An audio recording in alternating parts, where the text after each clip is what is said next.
My name's Adam Turner, and I'm the artistic director and conductor of this production of Street Scene.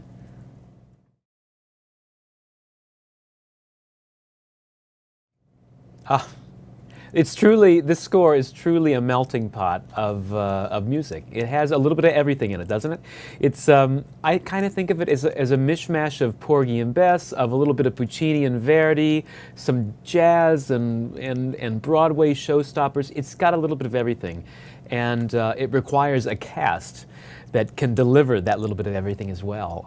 We have this cast of Broadway actors and singers, of Metropolitan Opera stars, of our Herndon Foundation Emerging Artist Program. We have so many people from the community, including the Governor's School of the Arts, their vocal music program, 8 students, and even a little dog. I'm telling you, this is a huge show. And it requires so many styles, switching from jazz to Broadway to opera to Italian Verismo. It's just so many opportunities for this just wonderful music.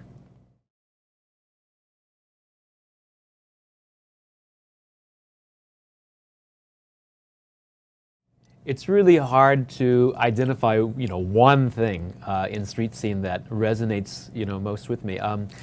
I just came from an orchestra rehearsal recently, and hearing this music, this orchestral accompaniment, up close and personal from the pit perspective, the podium, it's just so overwhelming. The romanticism, the lyric sweep, all the colors in this orchestration. I mean, Kurt Weill, when he was writing the score, it wasn't your boom chuck boom chuck boom chuck kind of opera with your Broadway just standard numbers. This was an opportunity for him to kind of create this synthesis of opera and Broadway. It's this like crazy musical hybrid. And he integrates that into the orchestration. I've just never heard quite so many poetic colors coming out of the orchestra. And so many of the players from the Virginia Symphony Orchestra, they've come up and said, wow, this is such a unique and challenging score, and yet they're just loving the process. And I mean, thinking about a piece of mine from this opera that I like the most, Lonely House is one of my favorites. It's an aria that tenor David Blaylock sings.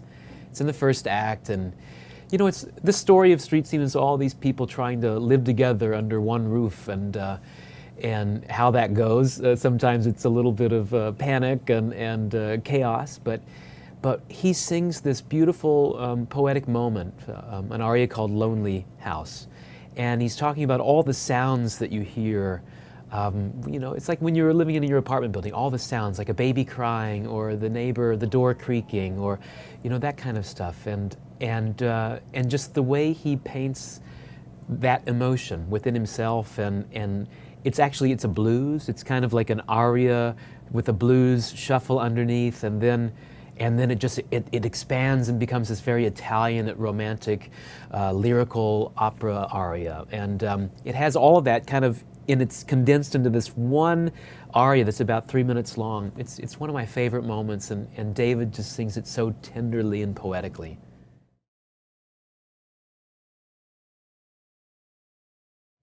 One of the things about Kurt Weill is that he immigrated to the United States with his wife, Lotte Lenya, in the 1930s, and he was of course escaping Nazi Germany and trying to get out of Europe at that time with all its turmoil.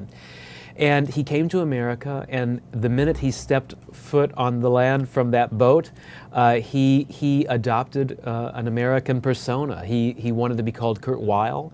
He dropped the German. He only spoke English. And he wrote for what at that time was really the major theater of the day, which was Broadway. In the late 30s and 1940s, Broadway was where all the operas were premiering. It's where some of the greatest works of the stage were premiering. I think about the period of 1947 in which the Street Scene comes, right? 1947 saw the premieres of musicals like Brigadoon and Finian's Rainbow, and then Street Scene as well, which was called an American opera at its debut. But also Tennessee Williams, A Streetcar Named Desire, premiered the same year on the stages there in New York. And so just thinking about that period of history and what was being produced in New York and what our audiences were looking for, you know, it's so fascinating. Kurt Weill, he kind of adopted the folk dance themes of the day. That's a lot of operas are informed by dance. I think of Mozart in Don Giovanni. There's a lot of music in Don Giovanni that's informed by, you know, the minuet or this graceful dance music. And Kurt Weill took that in the 20th century and ran with it. He said, well, I'm going to adopt the dance styles of the 20th century. And what are people listening to in the late 30s and early 40s? They're listening to big band music, to jazz, to foxtrots, to all that kind of stuff. And I'm going to put that into my opera and let that inform the piece. And so that's how he assimilated this. He kind of got this really jazzy quality, but it's not totally American. It's not totally German. It's Kurt Weill, and it's such a unique sound that I think our audiences are going to love it. I really do.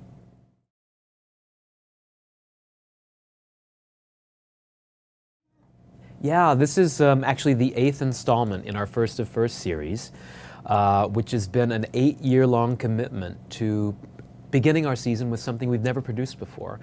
And of course, last year we started with Samson and Delilah. It was hard to believe that we had never done that in over 40 years of producing the finest opera.